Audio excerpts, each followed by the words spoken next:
Ignition sequence start. 6. Landing on the moon, I thought, was the greatest achievement in the world. Contact light. Okay, engine stop. The Eagle has landed. It was a defining moment, and I thought it was amazing. It's one small step for man, one giant leap for mankind. What? I was incredibly pleased to have been able to witness a historic event. But I have subsequently discovered that that was not possible. The lunar landings were more than likely fabricated, faked. I affirm that we didn't go to the moon, and I would bet my life on it. We did not land men on the moon.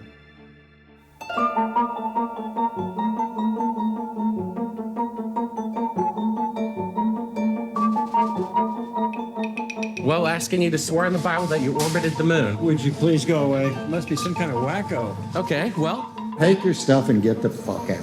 said you walked on the moon when you didn't. You're a coward and a liar and a thief.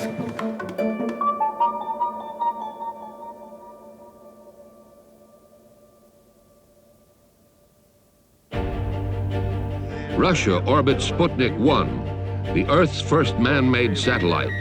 Soviets had launched the first animal, the first man, the first woman, the first spacewalk, the first crew of 3. So there was a concern that they would be more advanced in missile technology as well. So what do you do in poker when you have 2 2s and they've got 3 3s? You bluff. So the United States, through their president, had to have a response to this. We choose to go to the moon in this decade and do the other things, not because they are easy, but because they are hard. The space race was decisively won by the United States. Well, you don't win if you cheat. It's the only time in history where the technological accomplishment cannot be repeated by any nation on Earth 50 years later. To me, that proves that it's a fraud to begin with. It's like saying Orville and Wilbur Wright in 1903 flew the first heavy-than-air machine, and nobody did it again for 50 years. A machine may be said to be born when it first performs a useful function. This, then, is the birth of a machine and the beginning of an achievement. Let's start with the Saturn V rocket. Height of St. Paul's Cathedral here in London. That rocket did lift off. Liftoff. We have a liftoff. 32 minutes past the hour. Liftoff on Apollo 11. 2 minutes after it disappeared from sight, we have to rely on NASA to tell us what's happening next. These F-1 engines were not capable of performing the way NASA claims. My belief is, and my actual belief, and actually I think this is fact, is that the Apollo Saturn rocket ended up in the Atlantic Ocean after it launched.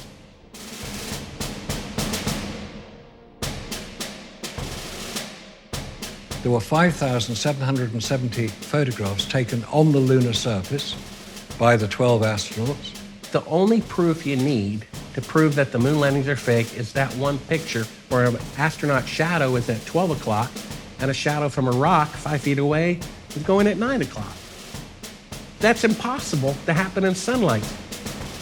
The camera was being used in a studio here on Earth under controlled conditions, taking PR images for use by NASA to promote their program. It's a brilliantly executed propaganda exercise. One of the most important aspects of any historical event is maintaining detailed records of that event. Each mission was recording everything, every detail about these Apollo missions, from the spaceship telemetry to biomedical information for the astronauts to the live visual feed, the live video feed that we're told was taken from the moon. How do you lose 140,000 reels of telemetry tapes?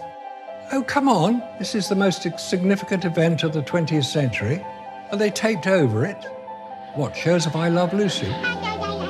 And NASA itself admits that they don't know where those tapes are. They're gone, all of them. Hey, John, this is perfect with the LIM and the rover and you, and come on out here and give me a salute. There we go. Absolutely incredible that people would actually say, and I've heard this, that it would be much easier to go to the moon than actually fake it. The military has the biggest filming studios in the world, even bigger than Hollywood. Look at the size of that rock. They found out on Apollo 11 it wasn't that difficult to fool people. I was strolling on the moon one day. So you've done it once, you can fool people 6 times. Another argument to defend the fraud is that the couple 100,000 people involved as contractors and employees of the space industry couldn't keep a secret. How do they keep a secret? They don't. They only knew enough to do their job. It's called compartmentalization. Do you really think the CIA is so stupid to tell the person making the glove or the door or the boot, hey, the moon landings are fake, but don't tell anybody? I think within my lifetime, we will see an admission that the Apollo moon missions were fake. If it weren't for people's emotional attachment, they would clearly see it. If people want to believe it, that's entirely their affair. NASA have indulged themselves in fake news for 50 years. How sad is that?